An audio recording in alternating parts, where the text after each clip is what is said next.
Hi, my name is Jake, and today I'm doing my presentation on why assisted suicide shouldn't be easier to access. And it's a very, sensitive topic. The matter of life or death. Should doctors or should people have the right to kill themselves? And should doctors be the ones killing them? That sort of way. It's a very, the medical field. I think it's a very controversial topic. In many circumstances, I think assisted suicide can be helpful. It can be, even if it was easier to access, like, patients who are critically ill and those who, barely making it through with life support. I think if they want to choose to die, then by all means, that's fine. I don't think, and even so, like if they're suffering every day on that life support, I don't. If they don't want to keep going with it, it's fine. You know, if they want to end it, they can end it. It is what it is. I think that's totally valid reason why it should be easier for people that are critically ill. Suffering every day. But there are some flaws to the design of why it should be easier. There are some flaws, such as an article by the Telegram says that it can't be regulated and that it can't be controlled by, or it can't be controlled, and it can't stop abuse or coercion, and that the system is very flawed. Yeah, and I think that, for example, like an elderly a relative being persuaded by another relative to go through with assisted suicide just because that relative wants to get at their inheritance money. That's one way of how it can be abused, and I don't think that's right. You know, you could somehow put more safeguards, but those safeguards probably can't stop what like a relative. If it was a total stranger, sure, but since it's a relative, there's some heaps and hurdles that even safeguards can't stop. How many undergo and I figured out how many undergo assisted suicide. An article from the Guardian talks about assisted suicide in the Netherlands because it's legal there, and there are a lot of cases there. About let's see, there was about 6,585 cases of assisted suicide, which made up 4.4% of their deaths in the Netherlands, which I think is insane. Like that many people going to kill themselves. I can understand some of it was elderly, but for sure you gotta know for sure that those numbers are also make up younger people of age who can go and get killed. And I don't think that's right. We should be helping people and not going out to kill them. Just because they ask. And I know that's why I think it shouldn't be easier to access. People are gonna think it's a way out, that there's no hope left, and we want people to know there is hope. And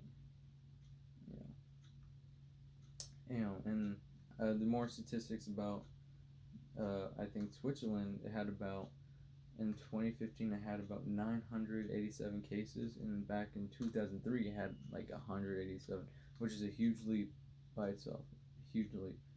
And I don't even think that should even happened in the first place, though. But it is what it is. But seeing those numbers is disturbing. You don't want to see it, but you know that's how some other countries want to run. And I think the system is also not just susceptible to like patients or relatives that are trying to get at, have some ulterior motive. It's also susceptible to doctors as well. And there's an article by Wesley Smith, and it talks about an elderly woman with Alzheimer's. She, got put in a nursing home and just wandered the halls, right? And her doctor thought, he could play God and decided that he should just end her life because he thought she wasn't happy and she shouldn't be living right now. and he took it upon himself to kill her. And I think that's insane. That's just wrong. That shouldn't even have happened in the first place. Like, why? That he took it upon himself to kill her. And in her final moments, when he was trying to restrain, and if you didn't know, he drugged her drink or coffee that she had to make her fall asleep, and during the process when he was trying to euthanize her, she woke up and was fighting against her, saying she wanted to live, but that didn't stop him still. So I mean, in a way, I guess it allows doctors to get away with that, and I don't think that should be right.